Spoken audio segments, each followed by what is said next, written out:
Pero minsan napapaisip ka, wait, sino ba talaga ako pag walang tao? So, parang may wall talaga na hindi ko alam kung paano ko siya ibibigay. What if you're also so selective that you stop letting people in? So yun yung nangyari sa akin May na chance. parang I was protecting my peace. Pero actually, I was just shrinking my world. Wala pa share? Drinks poured. Let's talk.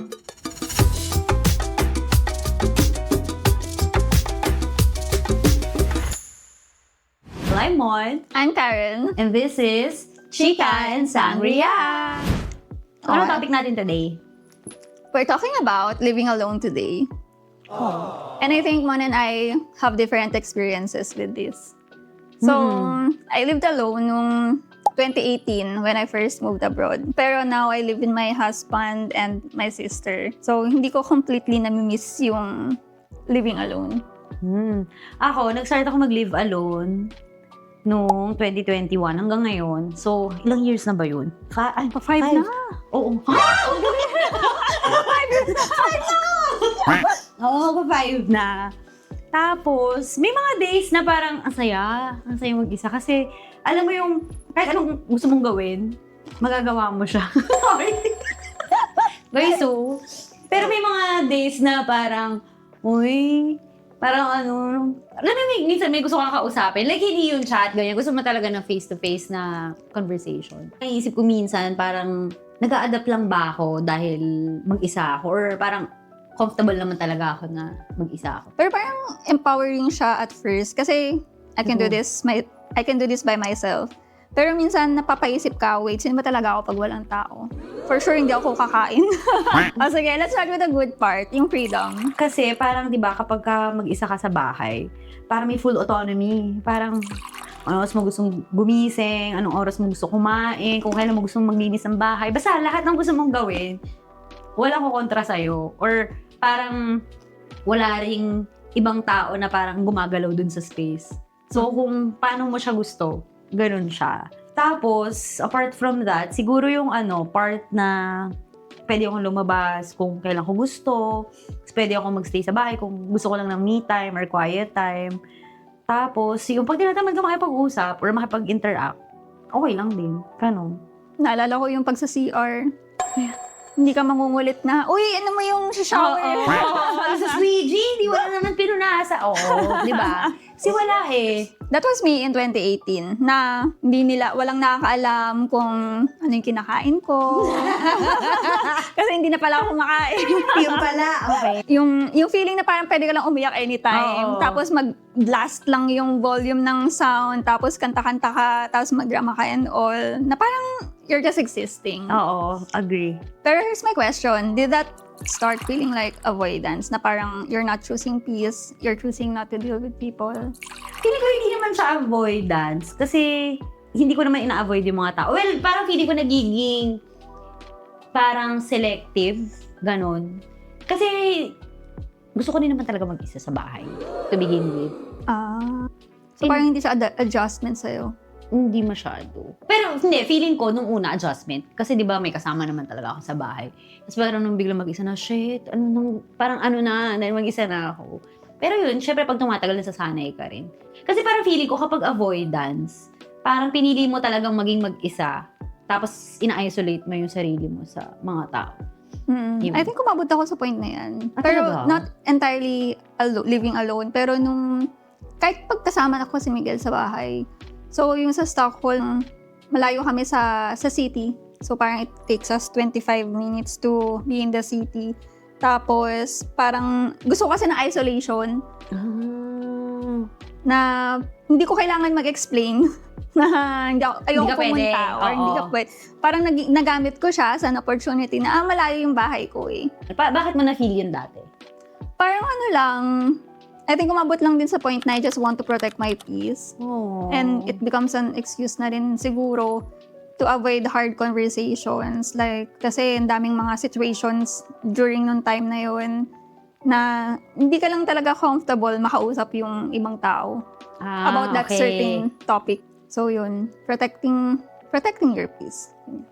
Pero medyo mahirap din kasi when do you cross the line from self-care to isolation? Kasi for me, self-care siya kasi I just wanna focus on taking care of Oo, myself. oo. Pero baka sa perspective ng iba, isolation na pala siya. Oo. So pagka pala lumipat ka sa bundok, alam ko na.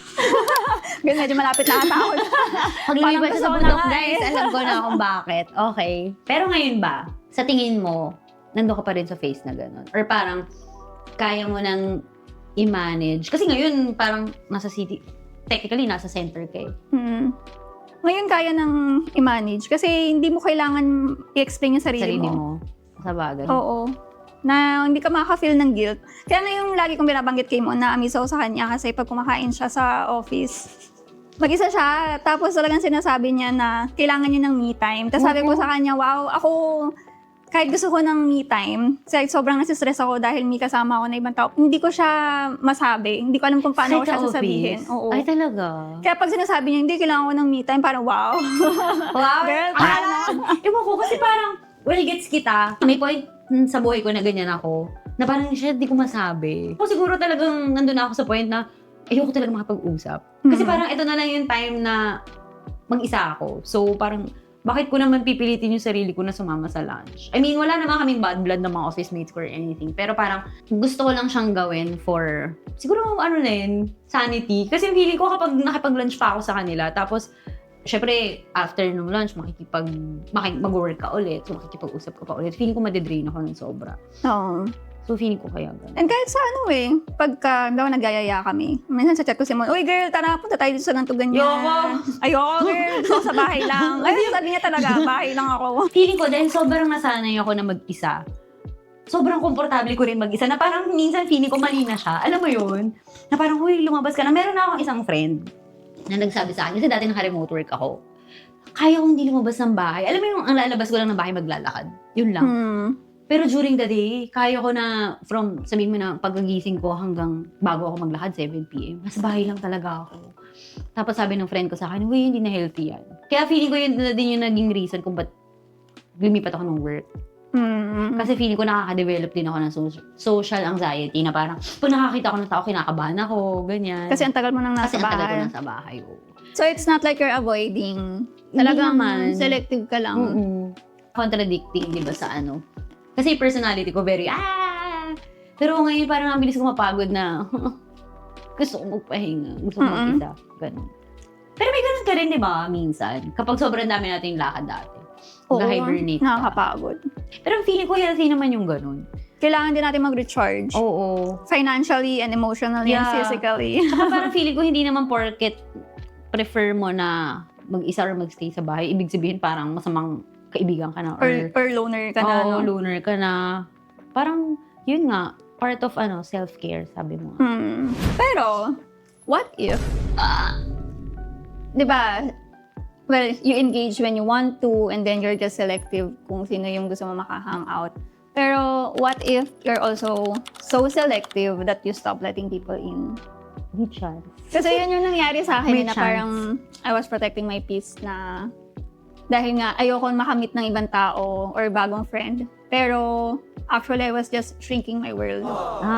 Feeling ko may chance na ganun ako. Kasi, alam mo minsan parang, okay naman tong person na to Na parang kahit nagtatry mag-reach out yun, hindi ako maldita Ay, hindi, maldita din pala ako. Hindi ko siya alam kung paano i-define. Pero parang, meron ako minsan ganung feeling na, okay naman siya pero bakit hindi ko siya ma-allow sa buhay ko, ganun. Or parang, pwede ko pumasok sa buhay ko, but up to a certain extent lang. Parang hindi ako mag-open up sa'yo, ganun. Na parang may wall talaga na hindi ko alam kung paano ko siya i-break. Ano pala siya? Vampira pala. Wow, pwede. Diba? Nang-absorb ng energy. May ganun na parang makaganon yung nafe-feel ng katawan. Alam mo yun? Gets mo ba? Hindi ko ma-explain. Parang may nasisignal sa utak mo na, hindi uy. talaga May mali Parang ganon.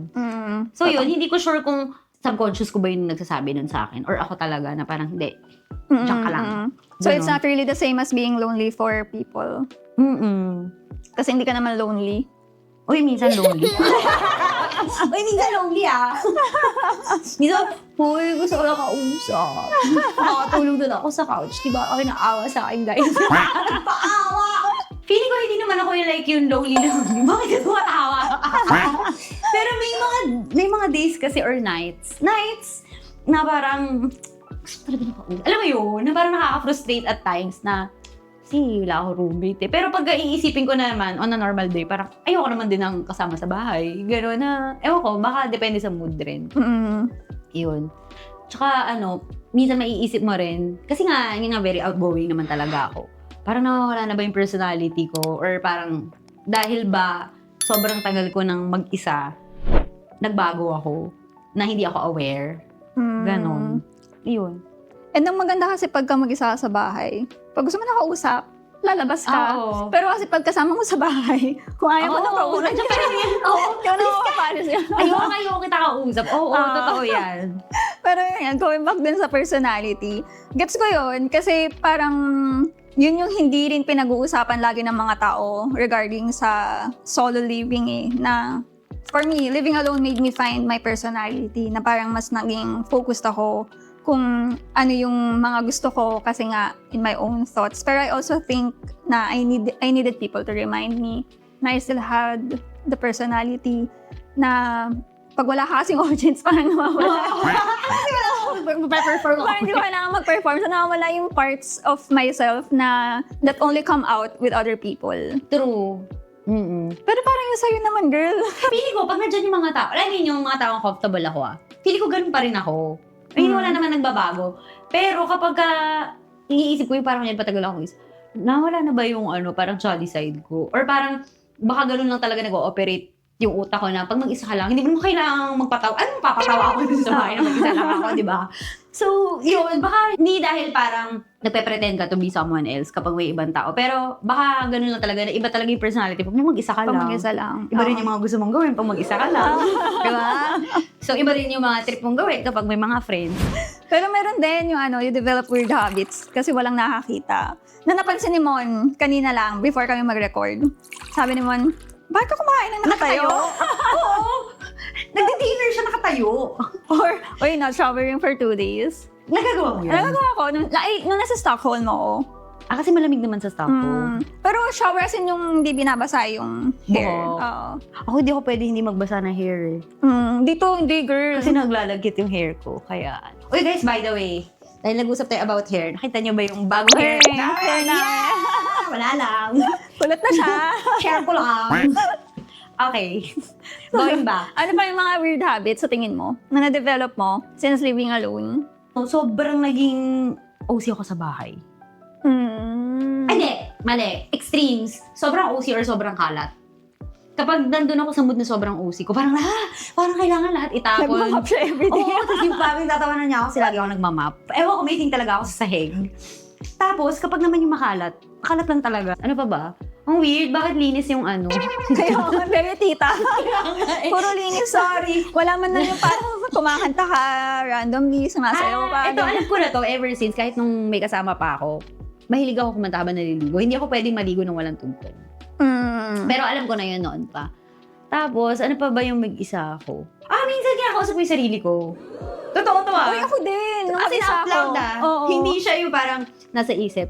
Tapos minsan magre-rap ako na, magre-rap ako sa sinabi ko. Ganyan din ako. Parang, tapos kaya ako sariling senaryo. Pero nami-miss ko yun. Pero masaya yun. Yun ang miss ko. Ikaw, ano yung mga weird habits mo? Apart dun sa nagsasalita ka mag-isa. Kasi gusto ko sana sabihin yung bigla na lang kakanta, pero kasi ginagawa ko rin dito yun. Yung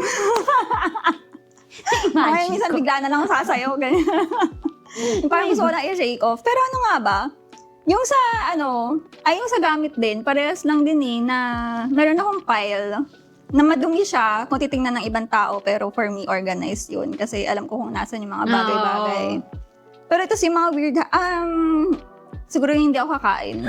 Talaga? Yun yung problem ko pagka mag-isa ako. Hindi ko alam kung weird habit siya or problematic na habit siya. Pero kaya ko ng isang beses lang ako kakain sa isang araw pang mag-isa. Pero hindi ka kakain kasi tinatamad ka magluto. Oo. Ayaw mo magluto. Talaga? Kasi tinatamad ako magluto, tinatamad ako kumain. Lagi mo sinasabi kung pwede lang ako hindi kumain, hindi ako kakain. Grabe! Oh my God, sana ganyan din ako. So yun yung problem ko. Tapos puro frozen food. Kasi nga tamad ako kumain. Pero buti na kumakain ka naman. Ngayon oo. kumakain. Yes, kasi Alaga-alaga. may kasama mo siya sa bahay. Pero I guess yun lang din, yung pinaka-problem ko, or yung scarier part for me na parang survival version pag nasa bahay. Pero if it's like other things, parang kaya. Pero I guess one thing din na gusto ko rin i-acknowledge, kasi may mga instances na may kasama ka sa bahay or may kasama ka sa buhay, pero salo mo naman lahat. Siyempre, Oo. mas piliin mo na lang na Isa. mag-isa. Kasi parang living alone, minsan mapapaisip ka lang din na yung mga behavior mo ba or yung way ng pagkilos mo ba sa bahay, is it growth or am I just adapting kasi wala naman akong choice? Like yung sa pagkain. Feeling ko both. Feeling ko growth in a way na, syempre kapag, kunyari, tayo, dati kasama natin yung parents, di ba? So, hindi, yung may mga bagay na siguro na take for granted, or ako personally na take for granted na, kunyari, yung luto na yung food, nalabahan na yung mga damit, mga ganun. Pag mag-isa ka na, yun yung mga bagay na kailangan mong gawin. Na parang, isa nga yung sa realization ko, ang hirap mag-isa kasi araw-araw iisipin mo yung lulutuin mo. Every week iisipin mo yung lalabahan mo. Hindi lang magtatapos sa lalabahan. Sasampay mo siya, titiklopin mo siya, ayusin mo siya, parang ang dami-daming gagawin. Na, yun yung part ng growth siguro, na mas nagiging independent ka. Pero dun sa part rin ng pag-a-adapt, syempre wala kang choice. So, I think hand in hand yun. Na nag-a-adapt ka, pero at the same time, yung pag-a-adapt mo makes you siguro a better person. Depende. Pero dun sa context na sinabi ko, oo. Kasi mas nagiging independent ka. Oo. Ikaw, anong tingin mo dun? Same din, na kailangan mo rin kasing mabuhay, syempre. And then, pwede naman umabot din sa point na wala ka na talagang masusuot na damit. Kasi, yun nga, ang hirap. Mahirap naman talaga mag-laundry. Totoo. Kasi naalala ko yung sa Sweden girl, nung mag-isa ako, 2018. Yung apartment ko kasi luma, tas nasa second floor ako. Wala kaming mga washing machine. Yung laundry namin, nasa basement. So, bababa So, wala akong elevator. Oh my God, so binubuhat mo yung damit mo? Binubuhat ko yung mga damit ko. Tapos, talagang tamad na tamad ako kapag kalalaban na yung mga bedsheet. Kasi Oo, ang bigat-bigat. Diyos ko. Tapos yung talagang naisip ko na kailangan ko talaga ng kasama sa bahay. Uy, pero totoo. Yun. So I think living alone made me also realize I needed people. Oo. Hindi lang para makatulong sa mga chores. Pero yun nga, yung para may kasama din. So, may tanong ako sa'yo. Ano ba yung goal? To be okay being alone or to be okay with people? Ang ganda! Ang ganda nun. Kasi for me, bigla akong na-realize, I need to be okay with people. Not to be okay alone. Kasi okay naman ako alone. Na for me parang living alone was a phase na I needed it kasi gusto ko mag-reset. Pero ngayon, parang I don't want to go back. Oo. I like having Miguel and my sister around na, well, gusto ko sana sabihin I like the noise pero ako lang yung may You like your noise? pero I like not being in my head 24/7 na parang divided din yung kailangan gawin. Sobrang big deal yung ni-raise ni Mon kanina, yung sa laundry, yung sa pagkain, yung lahat ng mga kailangan ayusin sa bahay. Kasi yun naman talaga yung bulk ng kailangan mo asikasuhin eh. Kasi imagine, nag-work ka na nga, tapos isip mo pa yun. Totoo yan. Kaya hats off talaga dun sa mga mga solo living. Mga tumitira mag-isa. Ako, ano bang sagot ko doon? Ang hirap ng tanong, buti ka pa may sagot ka. Siguro 50-50. Wow, safe answer. Kabaliktaran yung sasagot ko sa'yo. Yung siguro sa akin, ang sasabihin ko, hindi siya goal, pero dapat matuto ka maging alone.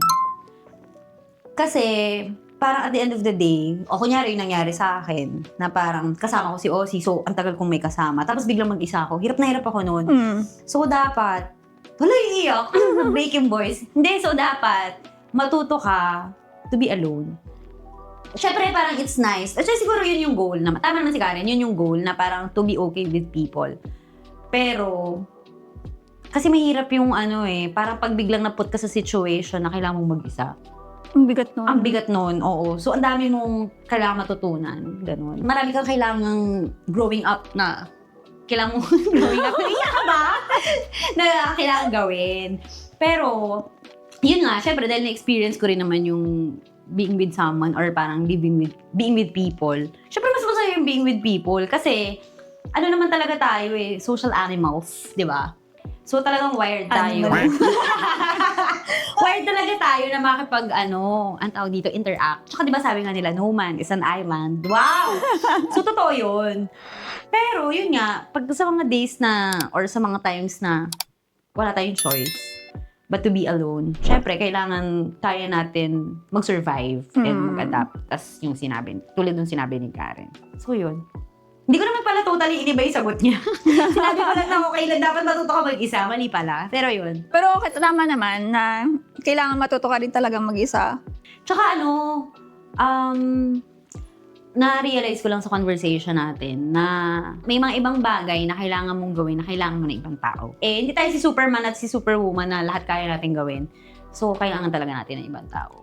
Diba? Tsaka, parang nandun naman yun nasa kahit anong relationship naman yun na kailangan mag-adjust din. Kasi iba rin yung magiging dynamic kapag may kasama ka sa bahay.